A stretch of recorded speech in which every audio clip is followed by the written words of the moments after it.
Hello everyone and welcome to a new video. So continuing our discussion about antibiotics, we already talked about the cephalosporins generations and now we are going to talk about the cephalosporins pharmacology. So cephalosporins have the beta-lactam ring, same as penicillin, but they are more resistant to the beta-lactamase enzyme. So they would have broader spectrum than the penicillin does. And in this video, we are going to talk about the pharmacokinetics, the mechanism of action, the therapeutic uses, the adverse effects, and the drug interactions of the cephalosporins. So let's start.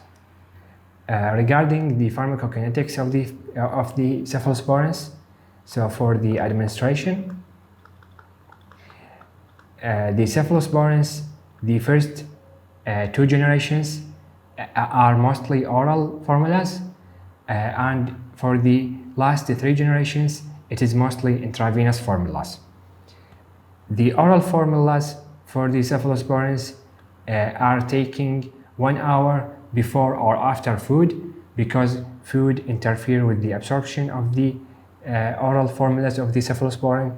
So it is better to take them 1 hour before or after food. So oral formulas taken 1 hour before or after food. Regarding the distribution,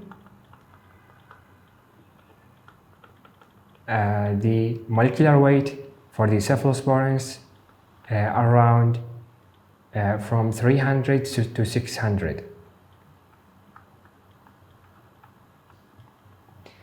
And the first two generations, the first generation and the second generation, can cross the blood-brain barrier, except for the cefuroxime. It's the second generation agent that can cross the blood-brain barrier. So first and second can't cross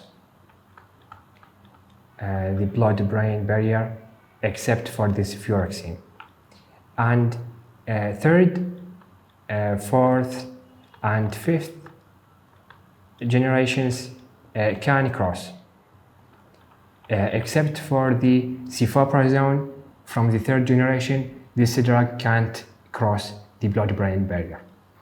Regarding the excretion of the cephalosporins, the cephalosporins are excreted renally, except for the third generation, which excreted biliary and renally. So bile route and renal route for the third generation. And the cephalosporins are safe in pregnancy and compatible with lactation. So safe in pregnancy and compatible with lactation. Now let's talk about the mechanism of action of the cephalosporins. So the cephalosporins have the beta-lactam ring. So they would work the same way as the penicillin does. They work on the cell wall of the bacteria, and they would bind into the transpeptidase enzyme, transpeptidase enzyme. The bacteria use the transpeptidase enzyme to make links between the glycan units of the cell wall. So the cell wall of the bacteria usually contain the glycan units like that, and the transpeptidase enzyme links these glycan units together, and the cephalosporins would inhibit the transpeptidase enzyme, so there is no links between the glycan units, and this would lead to the bacteria does not have the cell wall and it would die from the osmotic pressure. The cephalosporins are more resistant to the beta-lactamase enzyme than the penicillin, and they become more resistant the higher the generation. So the higher the generation of the cephalosporins, the more resistant it gets into against the beta-lactamase enzyme. So more resistant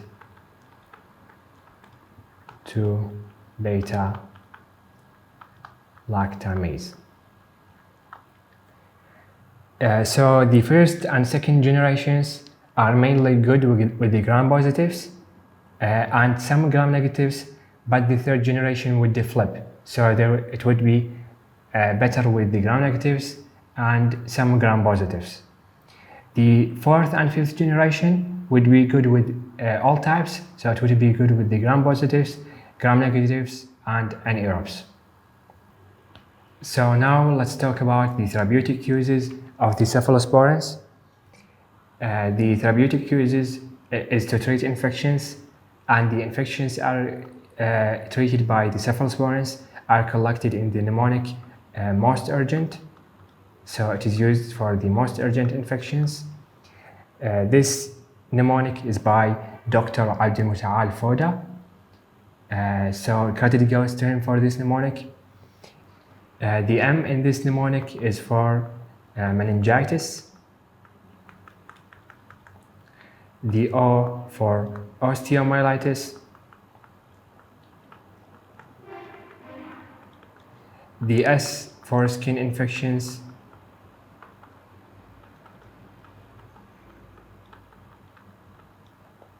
The T is for typhoid fever. The U is for UTIs. The R is for respiratory tract infections.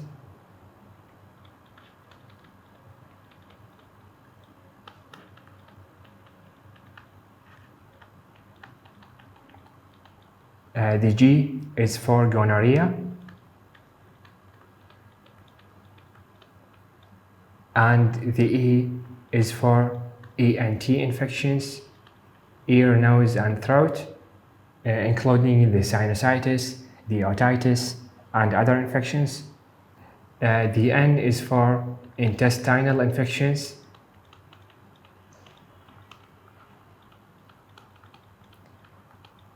And the T is for topical formulas. So they are available as topical formulas. So let's talk about the combination with the beta-lactamase inhibitors. So the cephalosporins are combined with the beta-lactamase inhibitors to expand the spectrum of the cephalosporins and to combat the resistance against these antibiotics, to combat resistant and to extend the spectrum.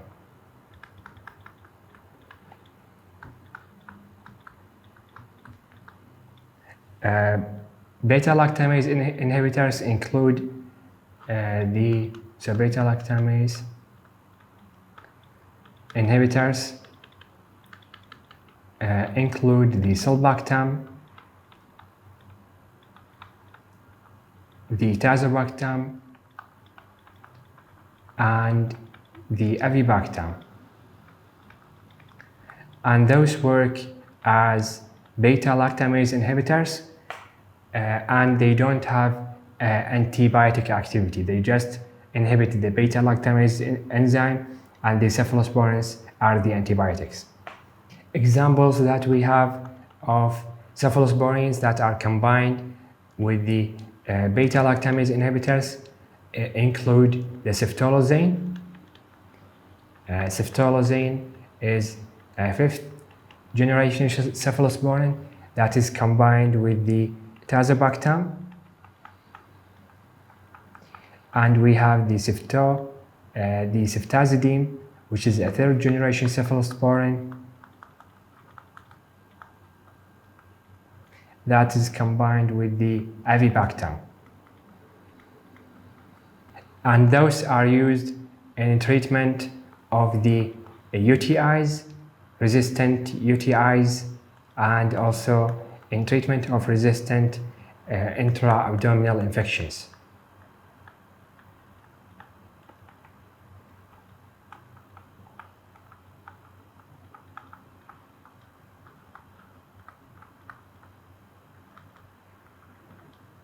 The spectrum of the combination, it would extend into the resistant strains of the Pseudomonas resistant strains, and the resistant strains of the Enterobacteriaceae.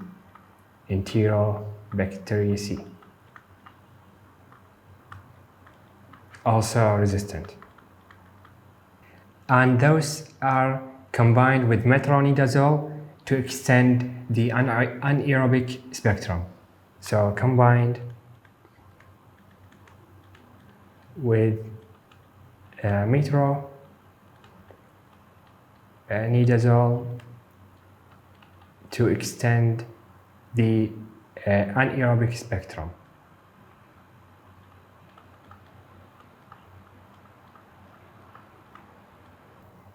Now let's talk about the adverse effects of the cephalosporins.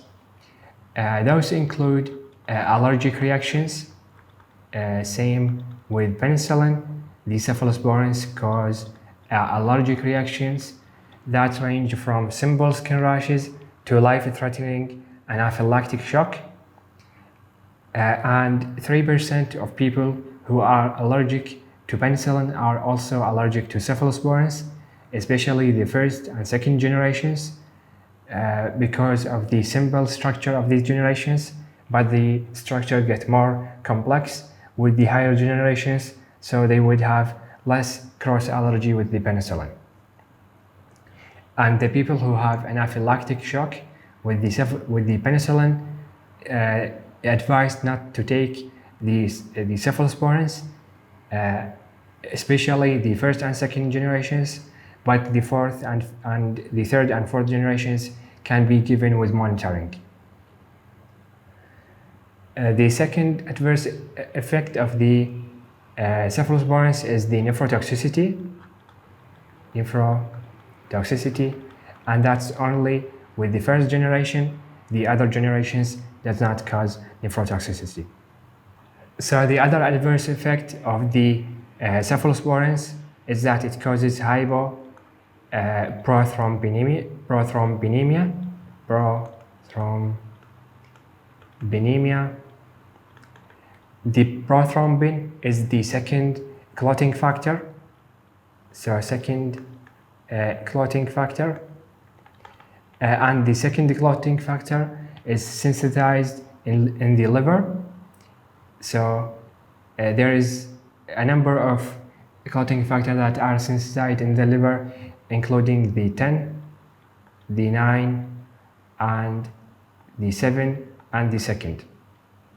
So those are synthesized in the liver when by the help of the vitamin K. So vitamin K reduced would synthesize those clotting factors, and it would turn into the vitamin K diboxide. And the vitamin K diboxide return to the reduced form by the help of the enzyme that is called vitamin K diboxide reductase. So the cephalosporins would inhibit this enzyme. So cephalosporins would inhibit the vitamin K cephalosporins, inhibit the enzyme vitamin K diboxide reductase, and it would lead to the vitamin K reduced being in low levels, and this would lead to lower levels of these clotting factors, and the first one that get affected is the second clotting factor, and this would lead to hyperthrombinemia and bleeding tendency.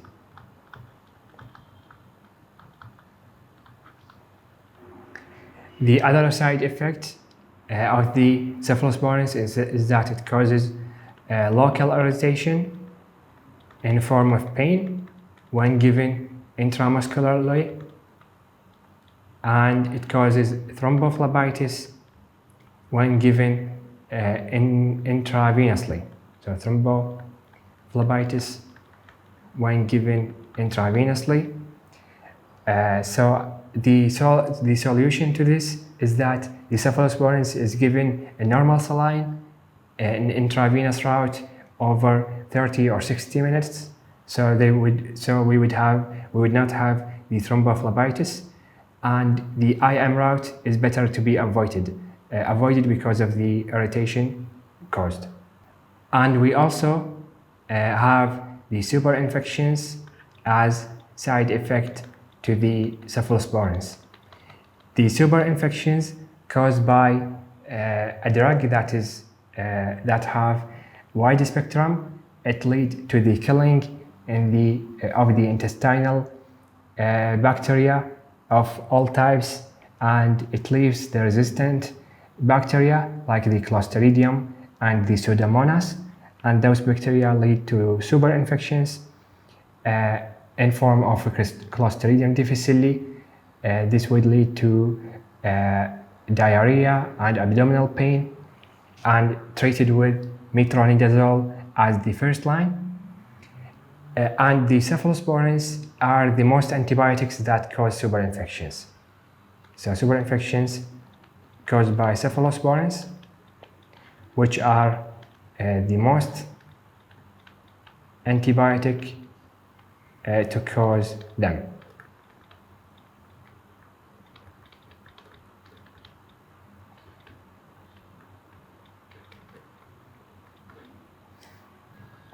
Finally, let's talk about the drug interactions of the cephalosporins. We have the ceftriaxone, which is a member of the third generation, interact with calcium-containing fluids. It leads to the formation of the microprecipitates in the lungs and kidneys of the patient if the patient take the ceftriaxone with the calcium-containing fluids. So it is better to not give them together, even in separate sites. It is better to leave a gap of 48 hours between them. The other interaction that we have is the disulfiram-like reaction. Disulfiram-like reaction. So disulfiram is a drug that is given to patients who want to quit alcohol drinking. It leads to the patient having the symptoms of the hangover, of the alcohol hangover, quickly after drinking a little bit of alcohol. The disulfiram would interfere with the alcohol metabolism. So alcohol normally metabolizes into the acetaldehyde and furtherly metabolize into different metabolites. The disulfiram would inhibit this step. So disulfiram would inhibit this step, and it would lead to the increase in the acetaldehyde, and the acetaldehyde lead to symptoms like nausea, vomiting, and other symptoms of the hangover form in the patient. And the cephalosporins work the same way as the disulfiram. They inhibit this step and they lead to the symptoms of hangover, so they lead to the disulfiram-like reaction in patients who take them. And with that, we reach the end of this video. Thank you guys for watching, and see you next time. Peace.